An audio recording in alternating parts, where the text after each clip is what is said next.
Ayura, walang duda, Donnie at Belle may malalim na kasunduan na hindi sila maghihiwalay at kahit anong mangyari, papatunayan daw nila na may forever.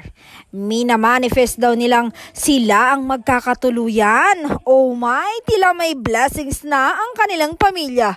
Wala daw silang pipiliin na makakasama forever, kundi ang isa't isa.